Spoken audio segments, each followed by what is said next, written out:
I raised my siblings after our parents died. When I got married, they said I abandoned them and demanded I choose.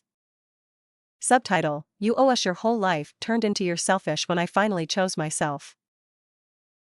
My name is Chen. I'm 35 years old. 16 years ago, I became a parent overnight. I was 19. I dropped out of college. I worked 2 jobs. I raised my 3 younger siblings alone. I gave them everything. My youth. My education. My 20s. My entire life. Amy became a successful lawyer. Daniel is a software engineer. Sophie just graduated from college. I funded every degree. Every opportunity. Every success. Then, at 35, I fell in love. I got engaged. My siblings told me I was abandoning them. That I was selfish. That I owed them more. You can't just leave. We're family. We need you. I raised you for 16 years. You're adults now. I deserve my own life. They didn't come to my wedding. They cut me off. They told everyone I abandoned them. This is the story of sacrificing everything for family, and being called selfish for finally choosing myself. I grew up in Portland, Oregon. My parents, David and Lynn Chen, were immigrants from Taiwan. They worked hard, built a good life. I'm the oldest of 4. Amy is 4 years younger. Daniel is 7 years younger. Sophie is 11 years younger. Growing up was normal. Middle-class family. Good schools. Parents who cared. I was good at school. Really good. I got into MIT. Full scholarship. Computer science. My parents were so proud. Our son is going to MIT. First in the family. I moved to Boston in August 2009. I was 18. Freshman year. Everything ahead of me. I'd been there 6 weeks when I got the call. It was 2 in the morning. September 27, 2009. I didn't recognize the number. Almost didn't answer. Hello? Is this Chen? Yes? This is Officer Rodriguez with the Portland Police Department. I'm sorry to inform you that your parents, David and Lynn Chen, were involved in a fatal car accident tonight. They were pronounced dead at the scene. The world stopped. Fatal. Dead. My parents. What? No. There must be a mistake. I'm very sorry for your loss. We need you to contact us about your siblings.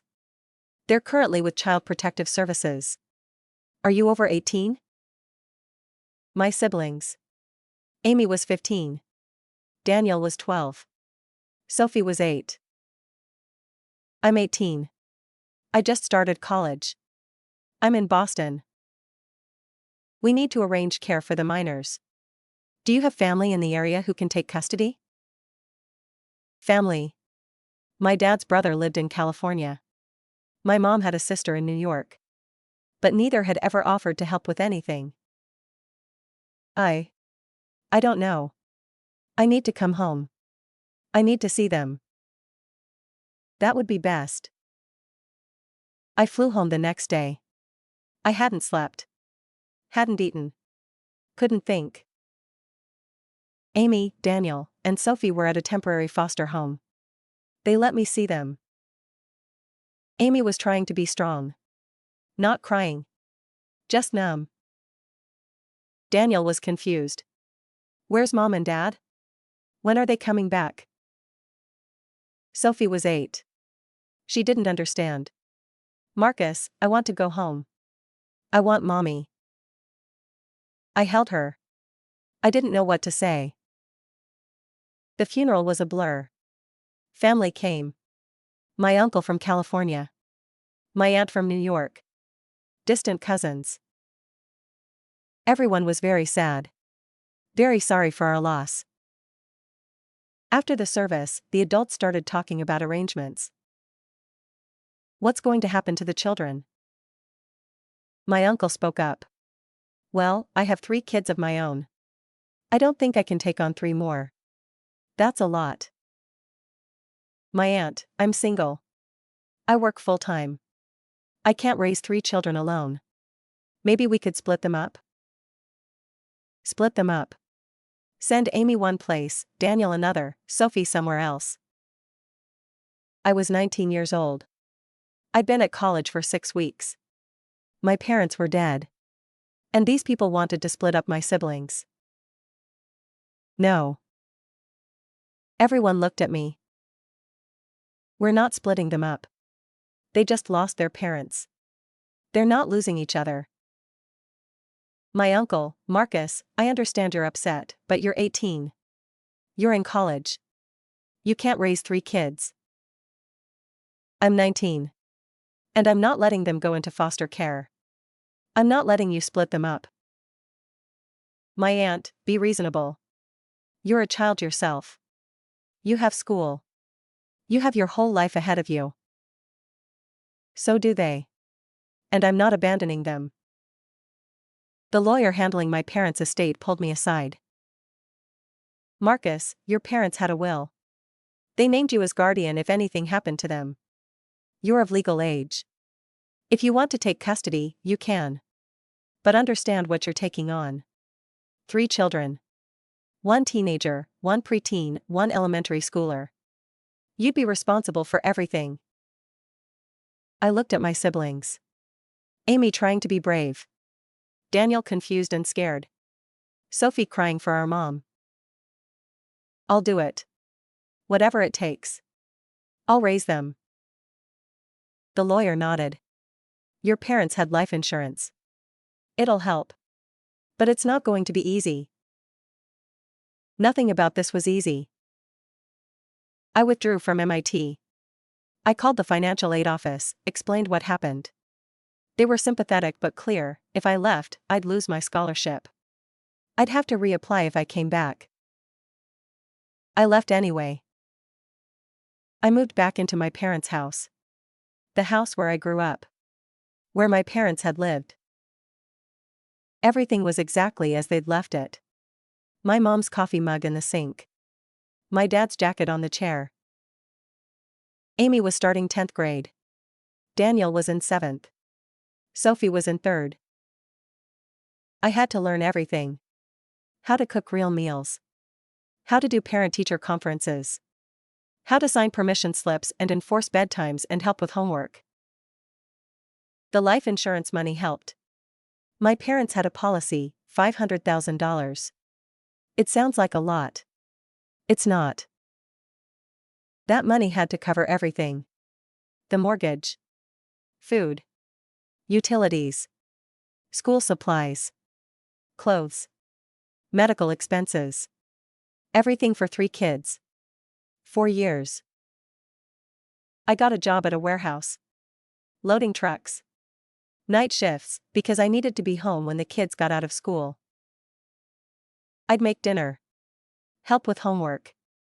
Get everyone to bed. Then I'd go to work from 11 p.m. to 7 a.m. I'd come home. Sleep for 3 hours. Wake up in time to get everyone ready for school. I was exhausted. All the time. Every day. Amy tried to help. She was 15, trying to be the responsible one. She'd watch Daniel and Sophie when I was at work. She'd cook sometimes. But she was also 15. She needed to be a teenager. She needed to have friends and do homework and think about college, not raise her siblings. Daniel was 12. Angry. Confused. Acting out. He started getting in fights at school. Failing classes. He was grieving and didn't know how to process it. I didn't know how to help him. I was 19, barely holding it together myself. Sophie was 8. She had nightmares. Cried for our mom every night. She'd crawl into my bed, and I'd hold her until she fell asleep. The first year was survival. Just getting through each day. I had no social life. No friends. My high school friends were all at college, living their lives. I was changing diapers, well, not diapers, but you know what I mean. Being a parent. Dating? Impossible. Who wants to date a 19-year-old with 3 kids? I turned 20. No celebration. Just another day of work and responsibility. The second year was a little easier. We'd found a routine. Amy was in 11th grade, doing well. Daniel had settled down a bit with the help of a school counselor. Sophie was adjusting. But the money was running out faster than I'd expected. The warehouse job wasn't enough. I got a second job. Weekends at a grocery store. Stocking shelves. I worked 7 days a week. 80-hour weeks. I was 20 years old. My old MIT friends would post on social media. Parties. Study abroad. Internships at Google and Microsoft. The life I should have been living. I was happy for them. And devastated for myself. But I couldn't think about that. I had 3 kids depending on me. When Amy was 17, she started looking at colleges. She was smart. Really smart. She could have gone anywhere. But she was worried about money. Marcus, I don't want to burden you. Maybe I should go to community college. Stay local. Help with Daniel and Sophie. No. You're going to a 4-year university. You're going to get your degree. That's not negotiable. But the money. I'll figure it out. You're not giving up your future because of me. She got into University of Washington. Good school. Not Ivy League, but good. The tuition was $25,000 a year. With room and board, closer to $40,000. I took out parent loans. I worked more hours. I made it work. Amy went to college. She was brilliant. Pre-law. She wanted to be a lawyer like our mom had wanted to be before she had kids. 2 years later, Daniel graduated high school. Barely. He'd struggled academically, still dealing with the trauma. But he was good with computers. Loved video games. Wanted to study computer science. He got into Oregon State. Not MIT, but a good program. More tuition. More loans. More work. I was 26. I'd been raising my siblings for 7 years. I'd never gone on a date. Never traveled. Never done anything for myself. Sophie was still in high school. A sophomore. The baby of the family. She was doing well. Good grades. Lots of friends. She seemed happy. But she worried about me. Marcus, you never do anything fun. You just work. I'm fine, sophomore. I'm doing what I need to do. But when do you get to have a life? Later. When you're all taken care of. When Amy was in law school, she met someone. Tyler. Nice guy. Attorney. They got serious quickly. She was happy. I was happy for her. My little sister, all grown up. They got engaged when she was 27. She'd graduated, passed the bar, gotten a job at a firm. Marcus, I want you to walk me down the aisle. You raised me. You're the closest thing to a dad I have. I cried. I never cried. But I did then. I walked Amy down the aisle at her wedding. She was beautiful. Successful. Everything our parents would have been proud of. Daniel was doing well too. He'd graduated, got a job at a tech company in Seattle. Making 6 figures right out of college. Sophie was finishing college at Portland State.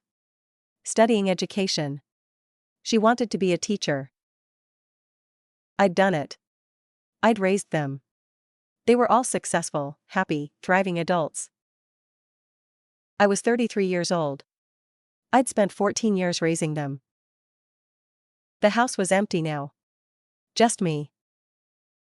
I still worked 2 jobs. Not because I needed to anymore, the kids were independent, but because I didn't know what else to do. I'd never learned how to have a life outside of being their parent. Then I met Elena. She was a resident at Oregon Health and Science University. Emergency medicine. We met at a coffee shop. I was exhausted from a night shift. She was exhausted from a 30-hour shift. We both reached for the last blueberry muffin. Laughed. Started talking. She was brilliant. Funny. Beautiful.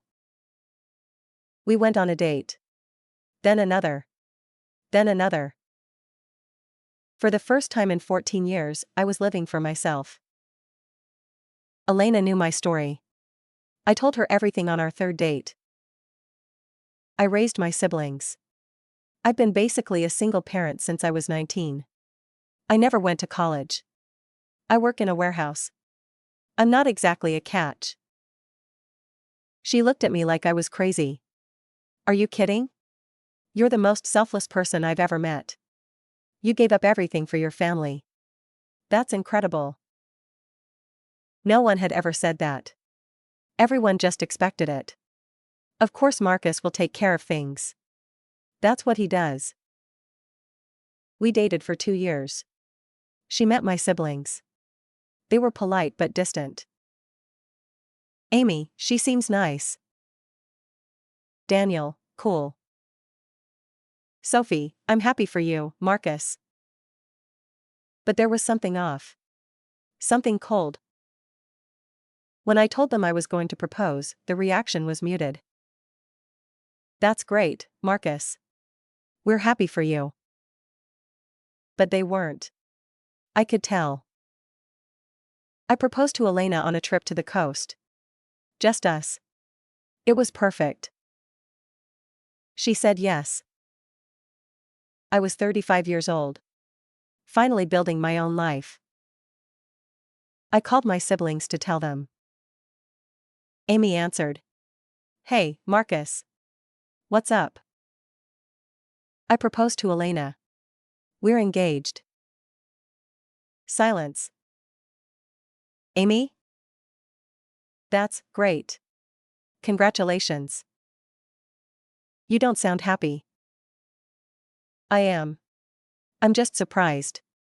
You're moving pretty fast. We've been together for 2 years. I know. I didn't think you were serious about her. Why wouldn't I be serious? I don't know. It just feels sudden. I called Daniel. Same reaction. Cool, man. Congrats. Sophie at least tried to sound enthusiastic. I'm so happy for you.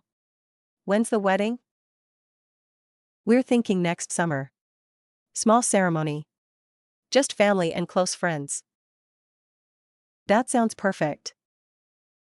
But even she sounded strained. I didn't think too much of it. They were probably just adjusting to the idea. A few weeks later, Amy called. Marcus, we need to talk. Can we meet for coffee? We met at the same coffee shop where I'd met Elena. Amy got straight to it. Daniel, Sophie, and I have been talking. We're concerned about this engagement. Concerned? Why? You barely know her.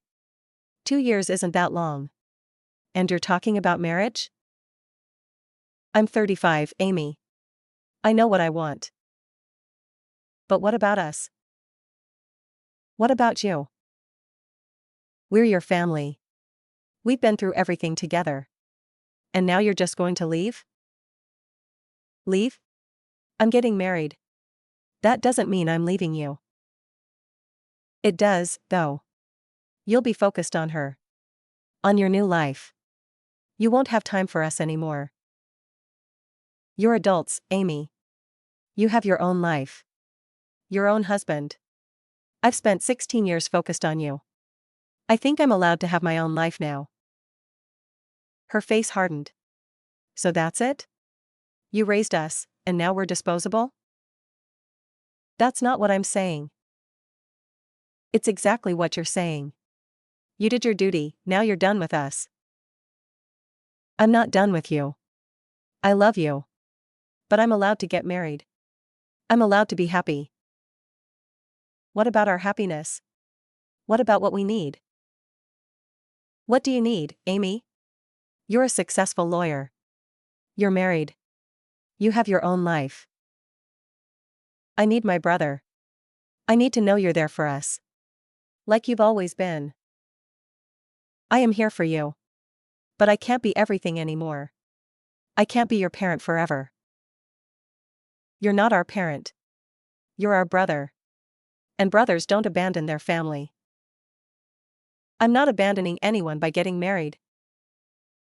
It feels like you are. We argued for another hour. She left angry. Daniel called that night. Amy told me about your conversation. Marcus, I agree with her. This feels wrong. What feels wrong about me getting married? You're choosing her over us. I'm not choosing anyone over anyone. I'm adding someone to my life. There's a difference. Is there? Because it doesn't feel like there's room for both. Daniel, you're 28 years old. You live in Seattle. We see each other maybe once a month. How does my marriage affect you? It's the principle.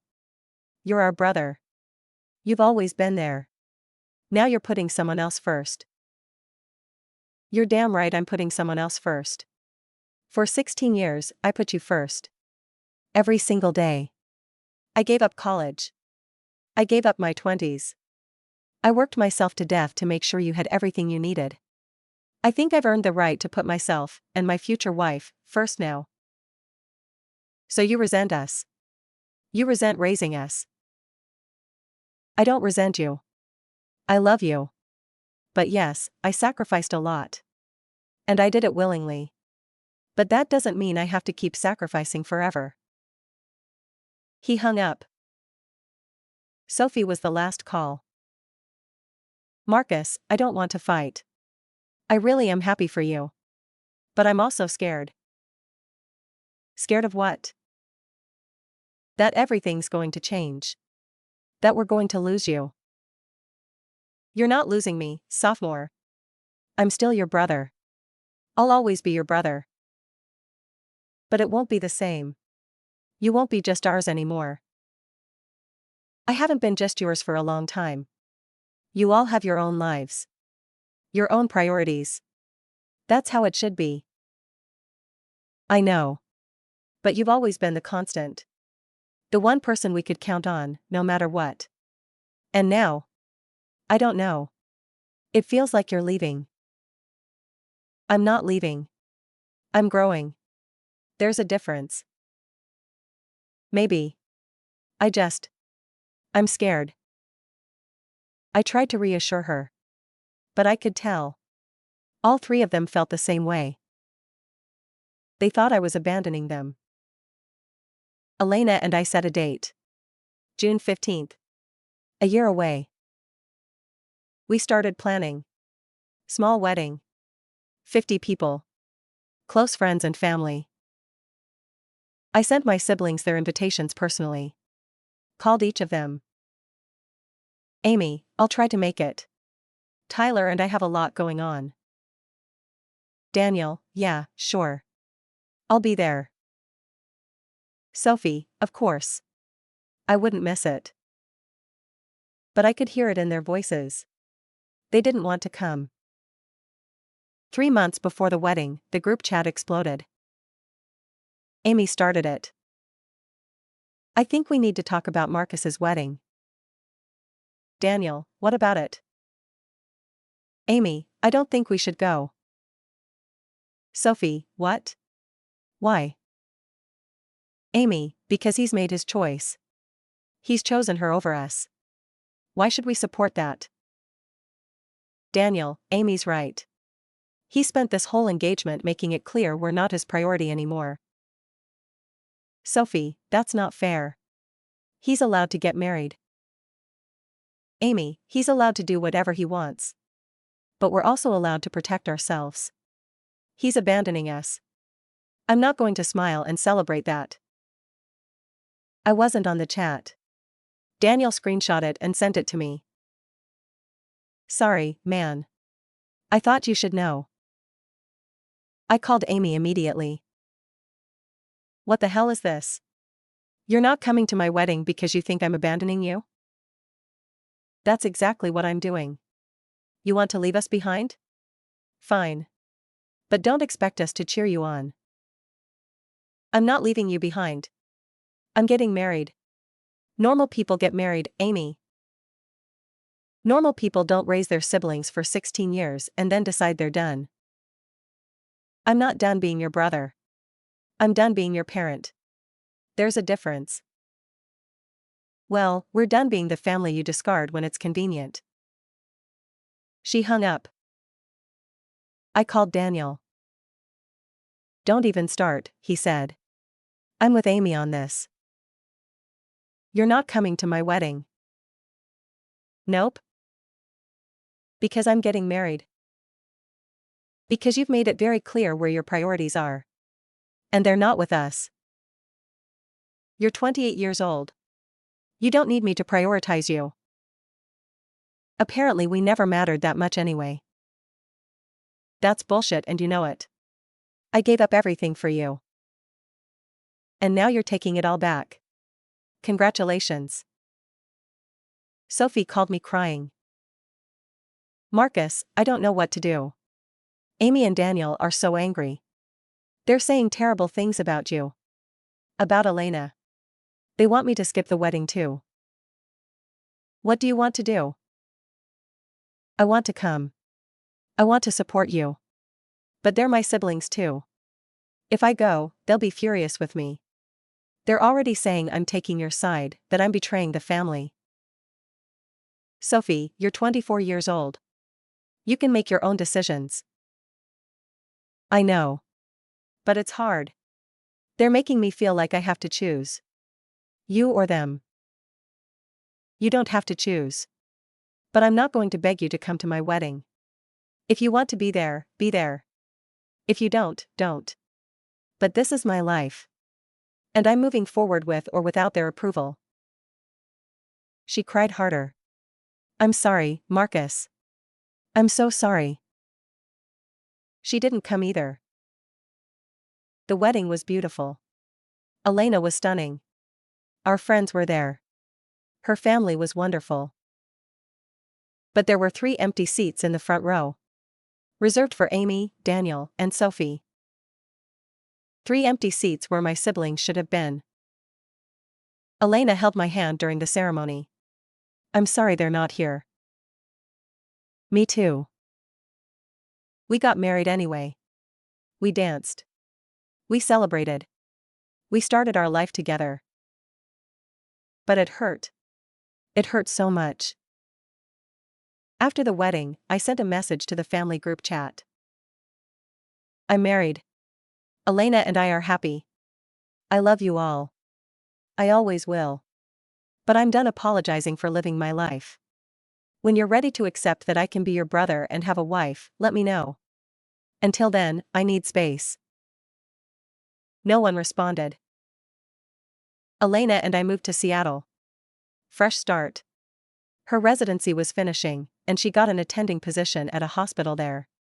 I got a job in logistics. Better pay. Better hours. We bought a house. Started building our life. 6 months after the wedding, Amy called. I almost didn't answer. Marcus. Amy. I need to talk to you. Can we meet? I don't think that's a good idea. Please. It's important. I agreed. We met at a coffee shop in Seattle. She looked tired. Stressed. Tyler and I are getting divorced. I'm sorry. It's been coming for a while. We want different things. It's amicable. But I need a place to stay while we sort out the details. Can I stay with you for a few weeks? I stared at her. You want to stay with me? Yes. Just for a little while. Until I figure things out. You didn't come to my wedding. You cut me off for getting married. You said I abandoned you. And now you want my help? Marcus, I know I was harsh. But you're my brother. Family helps family. You taught me that. I did help. For 16 years. I gave up everything to help you. And when I asked for one day to celebrate my marriage, you couldn't even show up. I made a mistake. You made a choice. You chose to cut me off because I dared to have my own life. Now you're facing consequences and you want me to bail you out. Again. You're really going to turn your back on me? After everything we've been through? You turned your back on me. On my wedding day. You don't get to play the family card now. I'm your sister. You're an adult. A successful lawyer. You can afford a hotel. You can figure this out. I'm not your parent anymore. So that's it? I'm on my own? Welcome to adulthood. It's what I've been trying to tell you. She left. Angry.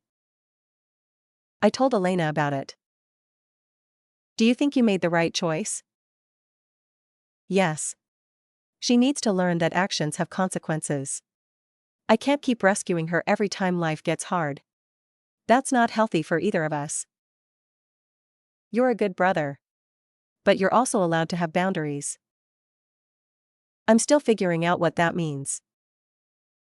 Over the next year, Daniel reached out once. He needed money. $5,000. Just a loan. I'll pay you back. What for? Credit card debt. I got in over my head. Daniel, you make 6 figures. How do you have credit card debt? I made some bad decisions. I just need help getting back on track. No.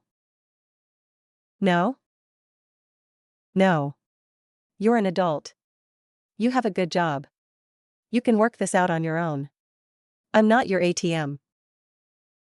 You're my brother. And you're my brother who skipped my wedding because you thought I was abandoning you. You made it very clear that you didn't need me in your life. So no. I'm not lending you money. He called me selfish.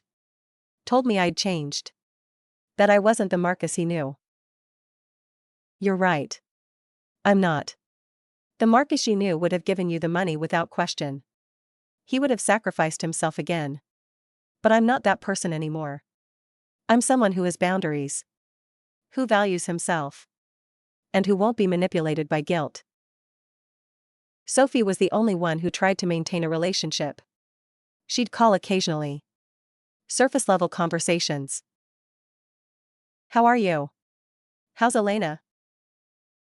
We're good. How are you? I'm okay. Teaching is hard but rewarding. We never talked about the wedding. About Amy and Daniel. About the rift.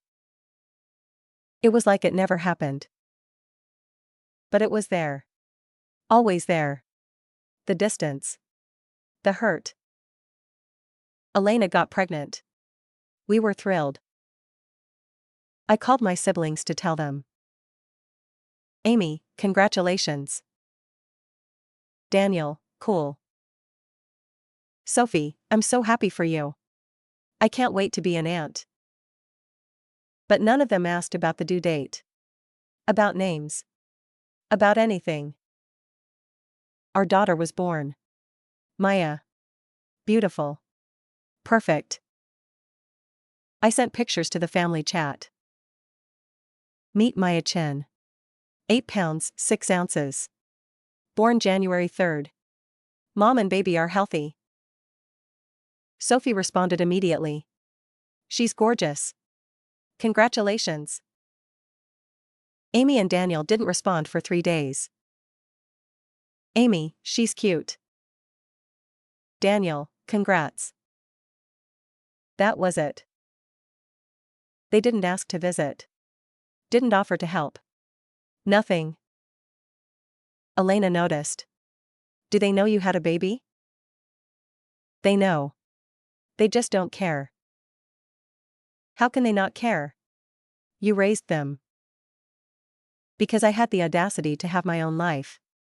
That's unforgivable apparently. When Maya was 6 months old, Sophie came to visit. Just her. She flew to Seattle for a weekend. She held Maya. Cried. She's perfect, Marcus. You're going to be such a good dad. I hope so. You will. You've had a lot of practice. We both laughed. Sad laughs. Sophie, why did you come? Amy and Daniel didn't. Because I realized something. You gave up everything for us. And we repaid you by demanding more. That wasn't fair. You deserve happiness. You deserve Elena. You deserve Maya. And I'm sorry I ever made you feel otherwise.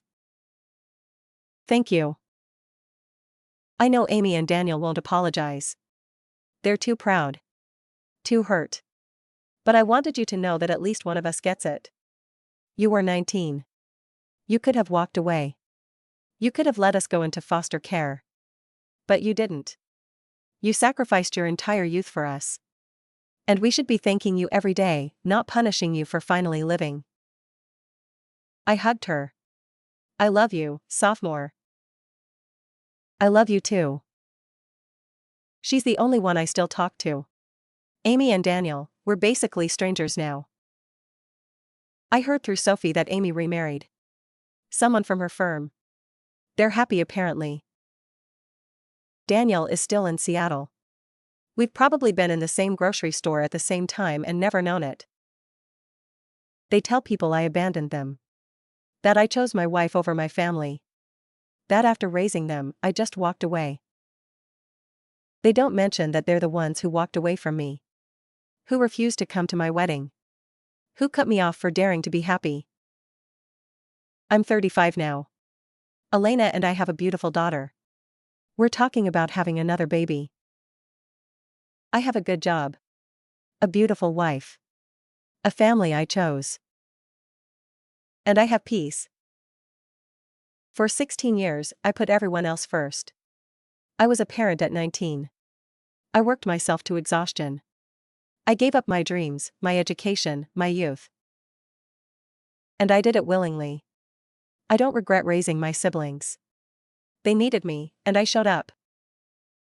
But they're adults now. They don't need me to be their parent anymore. They want me to keep sacrificing. Keep putting them first. Keep being the one who gives endlessly while they take. That's not a relationship. That's not family. That's codependency. I broke the cycle. I chose myself. I chose my wife. I chose my daughter. And if that makes me selfish in their eyes, I can live with that. Because I've learned something important, you can't set yourself on fire to keep other people warm. I gave them 16 years. That was enough. Now I'm living for me. Have you ever sacrificed everything for family, only to be called selfish when you finally chose yourself? Have you ever been the one who gave endlessly and got nothing but demands in return? Have you ever been punished for setting boundaries? Share your experience in the comments. Sometimes the bravest thing you can do is stop sacrificing yourself. If you believe that raising siblings is an act of love, not a life sentence, that adults should be independent, that choosing yourself after years of sacrifice isn't selfish, hit that like button and subscribe.